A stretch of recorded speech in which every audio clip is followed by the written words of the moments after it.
우리 흔히들 그런 말을 자주 하죠. 화장실 가기 전과 화장실 다녀온 후가 다르다. 이걸 정확하게 적용하는 우리 아는 목사님 한 분이 계십니다. 아마 이 절박한 상황을 해결하기 전의 모습과 도움을 받고 난 상황을 해결한 후에 여유로운 모습을 빗대어 한 말이 아닐까 싶은데요. 여러분, 생리 현상만큼 사람을 절박하게 만들 수 있는 게 있을까 싶습니다. 제 친구 동기 목사 이야기인데요. 몸이 엄청 뚱뚱합니다. 그래서 먹는 걸 참 좋아합니다. 항상 보면 먹고 있어요. 항상. 야, 목사가 됐으면 책 좀 봐라. 항상 먹고 있어요, 자식이. 동시에 장 트러블이 자주 발생합니다. 무슨 말인지 아시죠? 문제는 장 트러블이 이게 예배 중이 아니라 평상시에 나야 되는데 예배 중에 장 트러블이 난다는 거죠. 꼭 딱 이때 설교 이제 하려고 딱 이제 할 때 이제 장 트러블이 나는 거죠. 그러면 여러분 잠깐 한 10분 정도 개인 기도하십시오 하고 내려갑니다. 그리고 화장실로 막 갑니다. 그런 일들이 너무 많았어요. 생각해보면 정말 끔찍한 일인데요. 그런 일 때문에 목회에 심각한 위기를 겪고 있습니다. 살다 여자 때문에, 돈 문제 때문에, 건강 문제 때문에 좀 목회의 위기를 겪으신 분은 들어봐도 설사 때문에 목회의 위기를 겪으신 분은 또 처음 봅니다. 우리도 살면서 한 번쯤은 이 생리현상으로 위기감을 경험해 보았을 겁니다. 갑작스럽게 그렇게 장 트러블이 오면 정말 죽을 것 같지요. 이것만 해결할 수 있다면 뭐든 다 할 수 있을 것 같습니다. 여러분, 아무리 비싼 비행기를 1시간 후에 타야 돼도 지금 장 트러블이 나면 비행기를 타야 됩니까? 해결하고 가야 됩니까? 유튜브 뜹니다, 그러면. 큰일 납니다. 아무리 그것도 장 트러블 해결하고 비행기 놓치는 한이 있더라도 사람이 어디부터 갑니까? 화장실부터 달려가는 거지요. 화장실부터. 과속 딱지 떼는 한이 있더라도 어디부터 달려갑니까? 화장실로 직행해야 되죠. 큰일 나죠. 큰일 나. 비행기를 놓치는 손해를 본다 할지라도 그 어떤 것보다 먼저 되는 게 이 문제를 해결하는 것 아니겠습니까? 그런데 문제는 그 문제를 해결하고 나면 그것만큼 허무하고 허망한 게 없습니다. 이야, 내가 이것 때문에 비행기를 놓치다니. 그렇죠? 내가 이것 때문에 이 8만 원짜리 과속 딱지를 떼이다니. 이게 말이 되나? 그 전에는 10만 원, 100만 원짜리 과속 딱지를 떼이는 한이 있더라도 당장 눈앞에 화장실이 나타났으면 좋겠는데 했다가 정작 화장실을 다녀오면 그 떼인 과속 딱지 때문에 그렇게 허망하고 또 억울할 수가 없습니다. 우리가 인생을 살면서 경험하는 이 심각하고 절박한 상황이 생기면 다른 더 중요한 일은 싹 잊어버리고요. 지금 닥친 이 상황이 너무너무 커 보여가지고 더 크고 더 중요한 궁극적인 문제들을 살필 겨를이 없어지게 됩니다. 그래서 인생 말년에 누구나 그렇게 얘기하지 않습니까? 내가 무엇 때문에 그렇게 살았는가? 내가 무엇 때문에 이렇게 열심히 살았는가 한탄하면서 인생을 잘못 산 것 같은 뒤늦은 후회를 내가 이거부터 할 걸 하는 그런 후회를 하게 되는지도 모르겠습니다. 오늘 본문도요, 이 시급한 것과 중요한 것을 구분하지 못한 사람들의 이야기가 나옵니다. 그 대표적인 사람이 오늘 본문에 등장하는 38년 된 병자인데요. 오늘 본문을 제가 잠시 궤관해 보겠습니다. 이 베데스다 연못이라는 곳에 있는데, 베데스라는 연못이라는 곳이 있는데, 이 연못이 어느 날 갑자기 물이 움직이기만 하면 병이 낫는다는 근거 없는 소문이 유대에 퍼졌습니다. 그래서요, 이 베데스다 연못에 수많은 병자들이 모였다라고 합니다. 성경은 천사들이 가끔 내려와서 그 물을 동하였다라고 하는데 그것은 천사가 그런 게 아니고요. 무언가 거기에서 이익을 얻을 만한 사람이 그런 그럴싸한 소문을 낸 것 같습니다. 그래서 그곳에 사람들이 모일 수 있도록 말입니다. 그래야 뭐가 되니까? 장사가 잘 될 테니까요. 그 말을 믿고 수많은 병자들이 유대에서 모여들게 되죠. 그리고 오늘의 주인공 38년 동안 무슨 병인지 알 수 없지만 병을 앓는 그 사람도 베데스다 연못 주위를 배회합니다. 그리고 언제일지 모르지만 갑자기 물이 동할 그 순간을 기다리며 그렇게 살고 있는 것이죠. 그러다 물이 동하면 너나 할 것 없이 모두 그 연못으로 풍덩 뛰어드는데 그 사람의 병은 너무 중하기 때문에 한 번도 먼저 그 연못에 들어간 적이 없었다라고 성경은 말씀합니다. 그런데 그러던 어느 날 예수님께서 그 병자를 만나주시죠.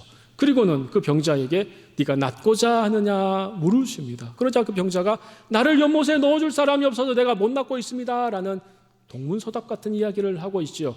그리고 그 즉시 예수님은 일어나 걸으라 라고 말씀으로 그를 고치십니다. 그리고 그러자 그 사람이 곧 나아서 자리를 들고 일어나 걸어갔다라고 오늘 성경이 말씀하고 있습니다. 곧 이 말씀은 생명은 연못에 있는 것이 아니라 예수 그리스도에게 있음을 보여주고 있는 말씀입니다.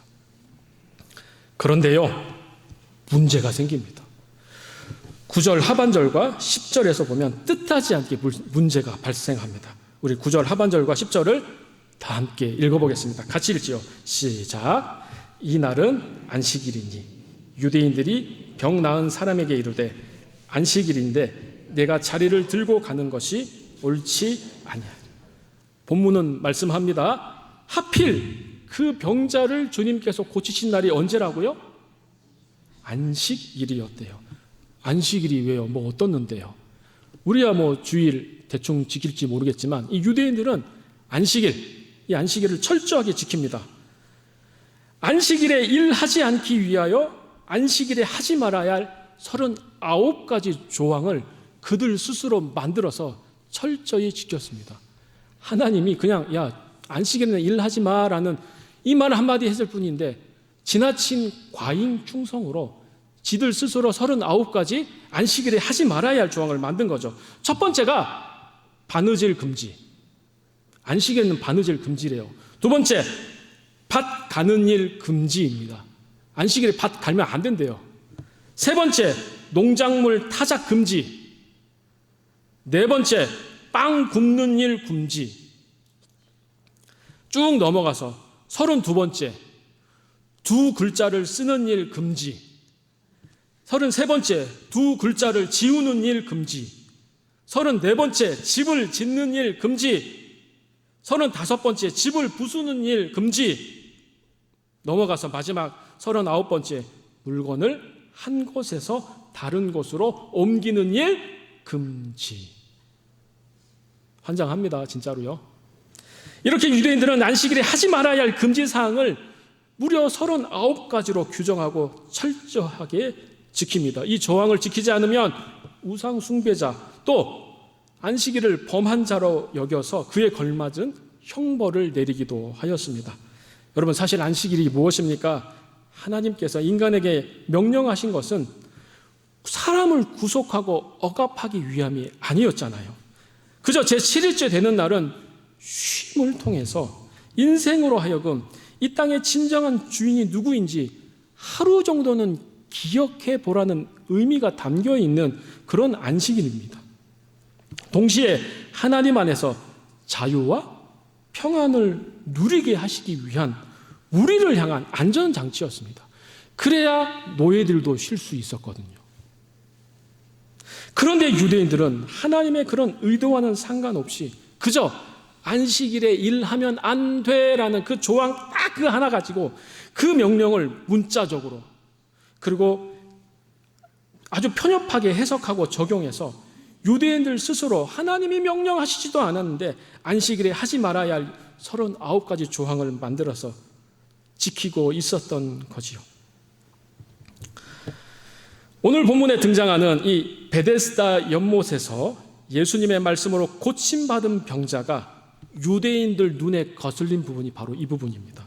제 39가지 금지 조항 중에 35번째 집을 부수는 일과 39번째, 물건을 한 곳에서 다른 곳으로 옮기는 일, 이 두 가지를, 이 금지사항을 어긴 겁니다. 그게 거슬린 겁니다.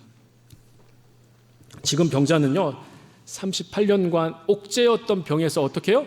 놓였습니다. 그리고 예수님이 말씀하셨어요. 네 자리를 들고 일어나라.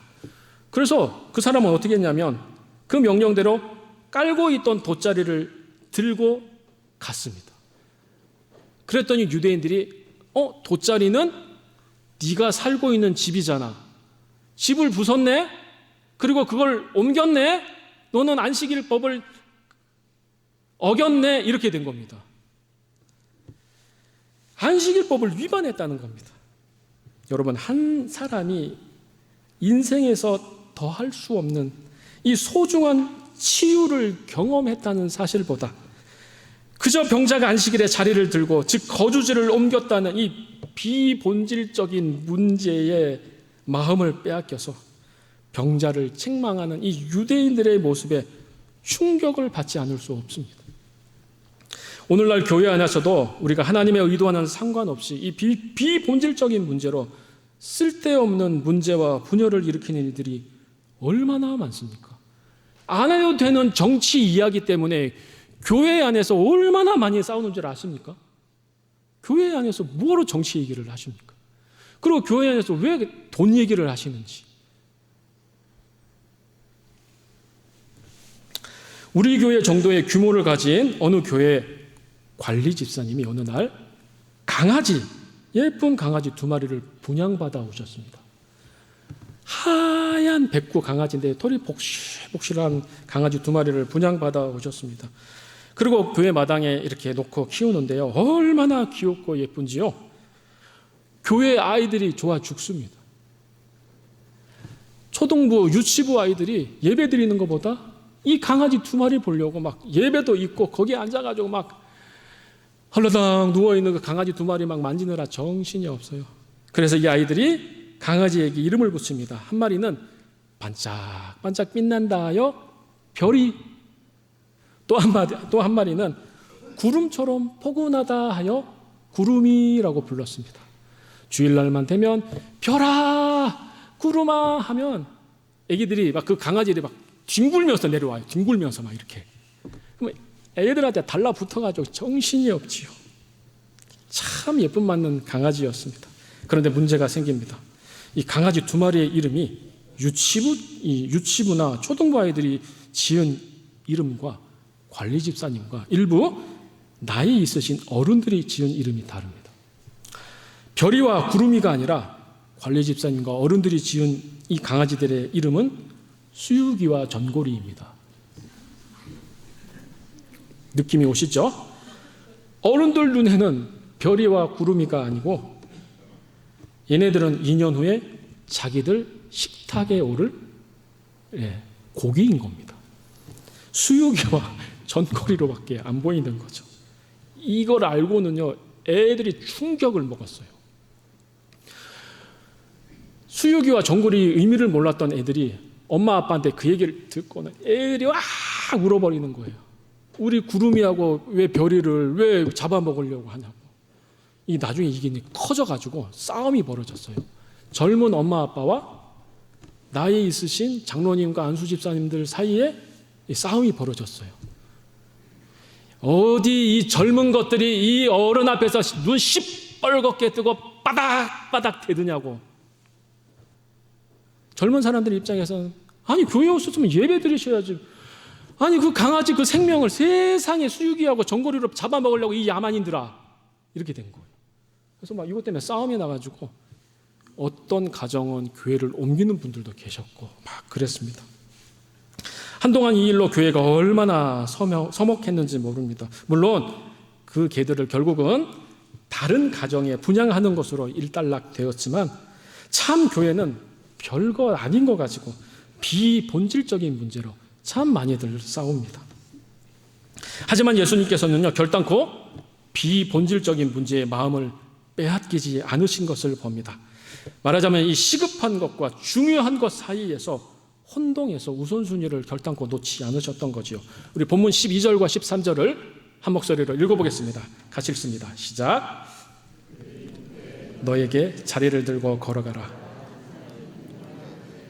고침을 받은 사람은 그가 누구인지 알지 못하니 이는 거기 사람이 많음으로 예수께서 이미 참 희한합니다. 38년 된 그 어마어마한 병자를 딱 말씀 한마디로 고치셨으면 그에게 구원이 임했다든지 죄 사함을 받았다든지 혹은 38년 된 병자 가족들이 다 함께 예수를 믿었다든지 하는 이야기들이 있어야 되는데 그런 이야기들은 온데간도 없습니다.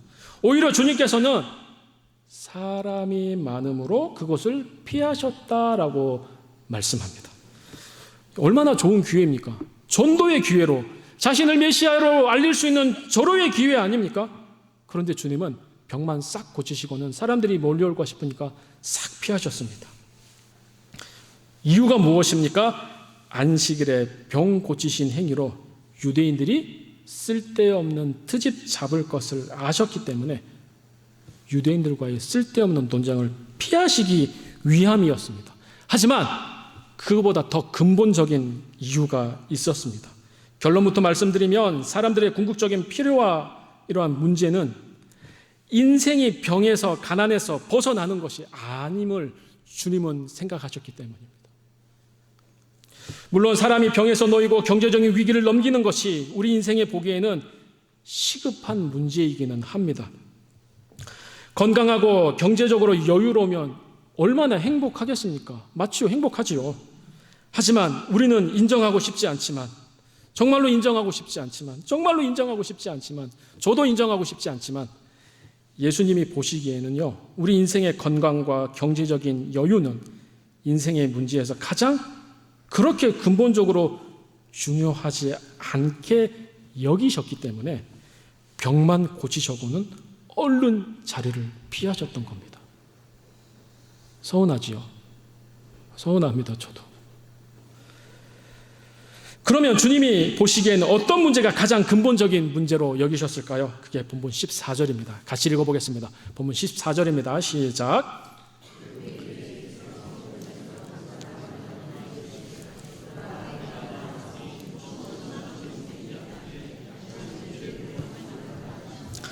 주님께서는 병자의 병만 고치시고는 얼른 자리를 피하셨지요.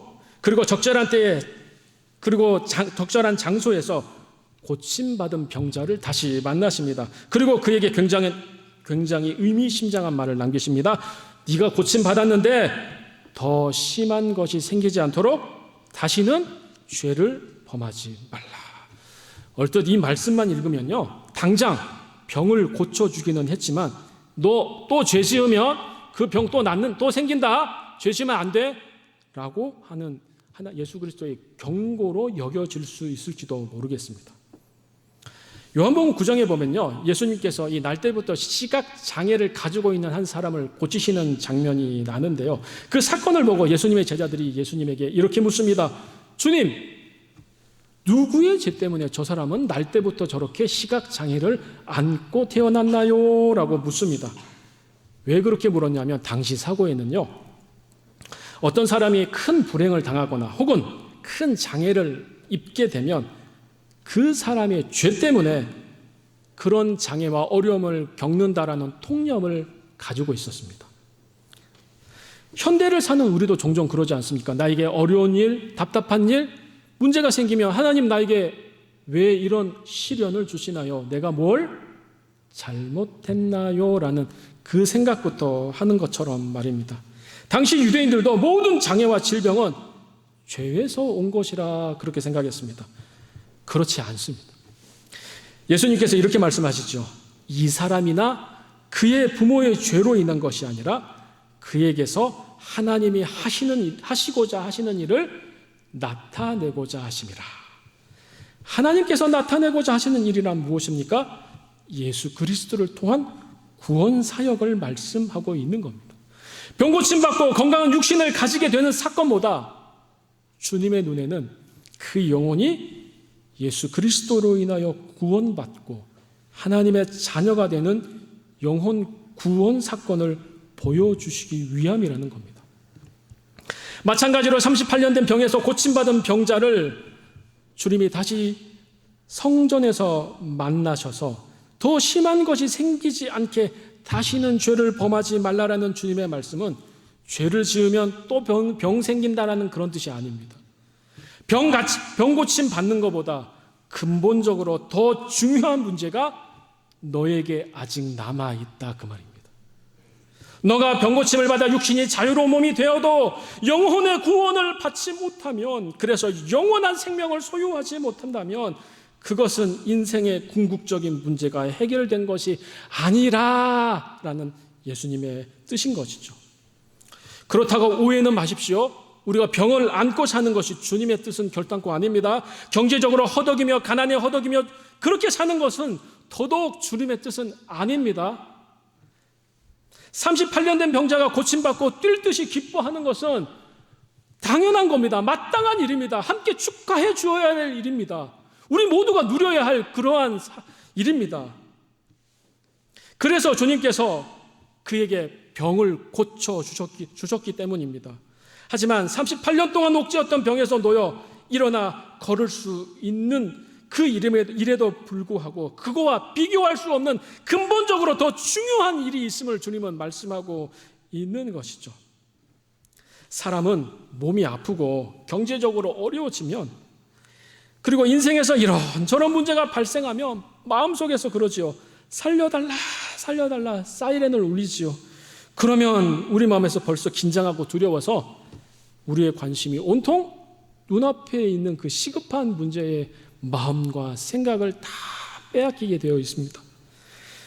하지만 그럴 때일수록 잊지 말아야 될 것은 더 심한 것, 더 중요한 것, 더 근본적인 영혼의 문제에 집중할 수 있어야 된다는 것이 예수님의 말씀입니다. 왜냐하면 38년 된 병에서 놓인 그 병자도 언젠가는 또 모든 인생이 가야 되는 그 인생 앞에 놓여진 죽음이라는 인생의 한계 앞에 또다시 놓여질 것이 분명하기 때문입니다. 그래서 마침내 병이 나은 것보다 더 중요하고 더 우선시 되는 것이 무엇인지를 깨달으라는 거죠.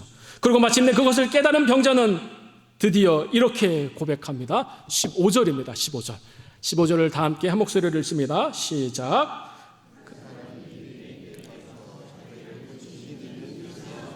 그렇죠. 고침받은 병자는 예수를 잡기 위해 혈안이 되어 있는 유대 지도자들을 직접 찾아가서 이렇게 고백합니다. 나를 고치시는 이는 예수님이시다. 여러분, 이 사람은 지금 미친 짓을 한 겁니다. 안 그래도 예수라는 자가 자신을 하나님의 아들이라고 막 말하고 다니는 바람에 신성모독으로 종교 재판에 넘겨주길 이 꼬투리만 잡고 있던 이 유대인들에게 이 고침받은 그 사람이 직접 찾아가서 예수님이 나를 고쳐주셨다라고 고백해버린 겁니다. 이 사실 때문에 유대 사회가 발칵 뒤집어집니다. 나를 고치시는 이는 예수라는 병자의 이 고백은 유대 사회로부터 앞으로 받을 박해와 불이익을 개의치 않고 철저하게 예수님의 편에 선 일종의 신앙 고백이었던 거지요. 그 고백으로 인하여 앞으로 그도 예수님과 함께 유대 사회로부터 철저하게 미움을 받았을 겁니다. 그러나 인생이 해결해야 할 가장 궁극적인 문제를 해결받게 되자, 전에는 병이 낫고자 그저 베데스다 연못 주위나 배회하며 신세 한탄이나 하며 살았던 그가 이제는 불이익과 죽음을 두려워하지 않고 예수가 어떤 분인지 담대하게 선포하는 사람으로 변화된 것을 볼 수 있습니다. 어려운 일, 답답한 일, 답이 보이지 않는 시급한 문제 앞에 놓여 있습니까? 그럴 때일수록 눈앞에 시급한 문제에 집중하기보다는 더 궁극적인 영혼 문제에 집중할 때 모든 문제가 함께 풀린다는 것을 오늘 본문은 우리에게 가르쳐주고 있습니다. 결론입니다. 그렇다면 우리는 이 본문의 말씀을 어떻게 우리 삶에 적용할 수 있겠습니까? 잠깐 3분짜리 영상을 하나 보도록 하겠습니다. 함께 보겠습니다.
여기까지입니다.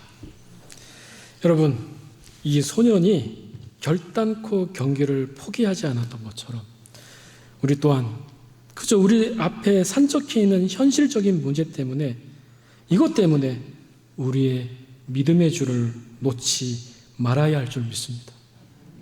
여러분, 우리가 교회에 나와서 예배드리는 이유가 무엇입니까? 일주일에 그저 한번 반가운 사람들 만나고 그저 점심 한 끼 때우려고 마실 나온 겁니까? 아니지 않습니까? 인생 앞에 놓여진 죽음이라는 인생의 한계를 인정하고 영혼 구원이라는 더 중요한 문제를 해결하기 위함이 아니겠습니까? 오히려 하나님의 자녀로 부르심을 입었다는 더 궁극적인 문제를 해결한 사실 때문에 우리 눈앞에 있는 시급한 문제 앞에 다시 힘을 내주시기를 소망합니다. 그리고 외로워하지 마십시오. 나만 겪는 어려움이라고 불평도 하지 마십시오.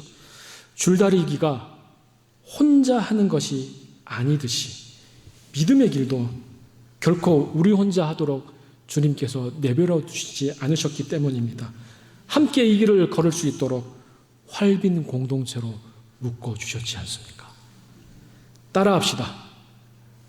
우리가 남이가 충청도 사투리로 해보겠습니다. 우리가 너미유. 자, 전라도 사투리로 한번 해보겠습니다. 우리가 남이 간디 잉. 이게 전라도는 뒤에 잉이 들어가야 되는데요. 다시요. 우리가 남이 간디 잉. 기도하겠습니다. 주님, 이제는 눈앞에 있는 시급한 문제들로 인하여 더 이상 우리의 마음과 생각을 빼앗기지 않게 하옵소서. 비록 힘들고 고된 인생의 여정 가운데 있지만 나를 고치신 이가 예수님이라는 사실 때문이라도 오늘 다시 힘을 내게 하옵소서. 활빈이라는 한 공동체로 우리를 부르셨사오니 우리에게 주신 또 하루의 삶을 함께 거룩하고 성결하게 지켜내게 하옵소서. 예수님의 이름으로 기도하옵나이다. 아멘. 가족 소식 함께 나누겠습니다. 우리 새가족 등록 안내입니다. 교회에 처음 나오신 분이 혹시 계실까요? 아니면 등록 안 한 채 계속 다니고 계신 분이 있으신가요? 네. 혹시 마음이 바뀌시면 용기를 내셔서 꼭 등록을 하시고 등록을 원하시면 예배 후에 안내를 받아서 등록해 주시기를 부탁드립니다. 우리 대림절까지 성령 강림 절기입니다. 성령 충만한 절기를 보내주시기를 부탁드립니다. 오후 찬양 예배 후에 피택자 교육이 있습니다. 또 매주 화요일 오후 2시 팝콘 전도가 있습니다. 함께 동참해 주시기를 부탁드립니다. 9월 28일 주일 오후 찬양 예배 때는 다윗 남선교회 헌신 예배가 있겠습니다. 금주 금요기도회는 다윗 남선교회 주관입니다. 금주 식당 봉사도 교역자 당회가 수고해 주시겠습니다. 꽃꽂이 교실이 목요일 9월 25일 오후 2시 청년부실에서 있습니다. 지금 청년부실이 원래 들어가면 냄새가 났잖아요.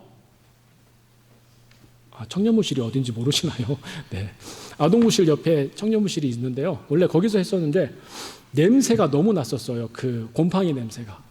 그런데 이번에 우리 허예균 목사님을 중심으로 해서 우리 관리 집사님도 해주시고 또 김광 성도님도 수고해 주셔서 최소한의 비용으로 어떻게든지 그 냄새를 좀 잡으셨어요. 그래서 당분간은 또 그 곰팡이 냄새 없이 그렇게 꽃꽂이 훈련을 받으실 수 있을 것 같습니다. 그리고 또 운동기구가 뒤에 있잖아요. 거기 또 보수를 또 우리 이원식 집사님하고 김종정 집사님이 또 수고해 주셔가지고 아스콘을 또 잘 다져주시고 또 앞으로 또 계속 보수해 주신다는데 수고해 주셔가지고 지금 또 더 잘 되어 있습니다. 많은 분들의 헌신과 수고에 감사드리고요. 이렇게 만나실 때 감사합니다 하고 인사 한번 꼭 나눠주시기를 부탁드리겠습니다. 그리고 우리 환우들을 위해서 기도해 주시고 특별히 또 우리 한양국 담임 목사님 위해서도 건강 회복을 위해서도 꼭 기도해 주시기를 부탁드립니다. 선교 후원하는 교회 그리고 9월의 중보 기도 제목을 위해서도 기도해 주시기를 부탁드리겠습니다. 이 시간